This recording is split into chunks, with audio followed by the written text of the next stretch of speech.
Hello. Have you ever wondered why we separate things in our daily lives? Separation makes things cleaner, safer, and easier to use. Let's find out more about it. What is separation? It is a process to separate two substances from a mixture. That's what separation means. Here are some examples of separation. Peeling the banana and eating is also separation. Eating your favorite fruits from chart is an example of separation.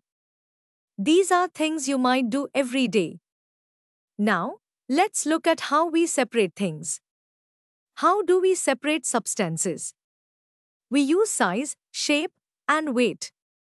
Like big versus small, triangle versus square, and heavy versus light. These help us sort things out. Next, let's explore some ways we do this. We have various methods for separation. Let's explore the common methods together. Let's start with the first method. Handpicking is one way. It is used for separating substances based on size, color, and shape. Example, removing stones from rice by hand. That's handpicking. Handpicking is the most commonly used method. It's something we use a lot. Next, let's talk about another method. Threshing is another way. It is the process of separating grains from the harvested stalks by beating them. Example, separating wheat grains from stalks by beating them with sticks or using a mechanical thresher. That's threshing. Nowadays, threshing is done using the machines. Machines make it quick and easy. Now, let's move to the next method. Winnowing is a method of separating lighter particles from heavier particles using blowing air. Example, separating husk from wheat or rice by using a winnowing basket. That's how winnowing works. Winnowing can be done by hands. You don't always need tools for it. Next, let's look at another way to separate.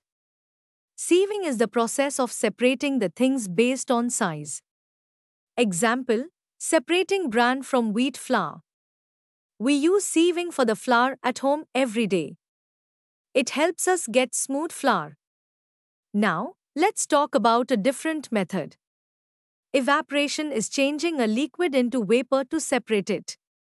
Example, salt is obtained from seawater by evaporating the seawater. That's evaporation. How is salt obtained from seawater? Salt is obtained by letting seawater to evaporate. As the salt water dries, it leaves behind salt, which is then purified. That's how we get salt. Next, let's move to another method. Sedimentation is the process where heavier, insoluble particles settle down at the bottom of a liquid. Example, when soil and water are mixed, the soil settles down after some time. That's sedimentation. Decantation involves tilting the container to pour off the liquid, leaving the settled solid behind. Example, we remove excess water from the rice after cooking it. That's decantation. Let's look at the next method. Filtration is a method of separating insoluble solids from a liquid using a filter medium. Example, filtering tea leaves from tea using a strainer. That's filtration. What do you observe when filtering muddy water using filter paper? When filtering, the dirt is trapped in the filter paper, while clear water passes through and is collected. That's what happens. Now, let's talk about another way. Churning is the process of mixing a liquid to separate lighter parts from heavier ones. Example, separating butter from curd by churning. That's churning. Next, let's explore one more method. Magnetic separation uses magnets to separate magnetic substances from non-magnetic ones.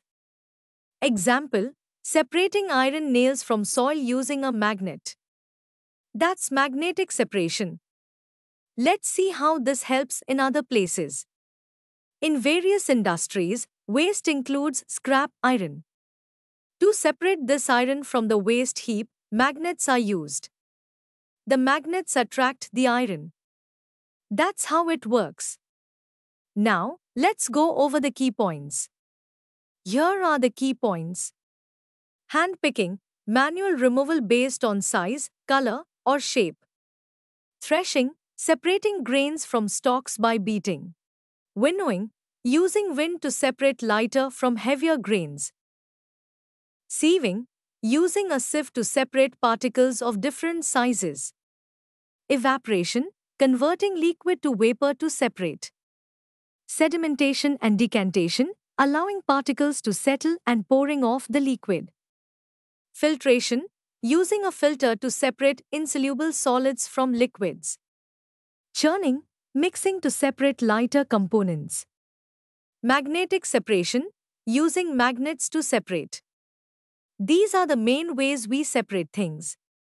Finally, let's wrap it up. Separation techniques are important in our daily lives and in industries. They help us get pure substances, keep things clean, and make tasks easier and faster. Different methods like threshing, sieving, evaporation, sedimentation, and magnetic separation help us in farming, food making, cleaning water, and recycling. By learning these techniques, we understand how important it is to have clean, sorted, and pure substances in our lives. That's all about separation. We hope that you have understood the topic. You can now study chapter notes, watch video lectures, and solve MCQ tests of this chapter on EduRev. To ensure you score well in your school exams. And that's not all, you also get amazing courses for maths, science, English, Hindi, and much more. Thank you.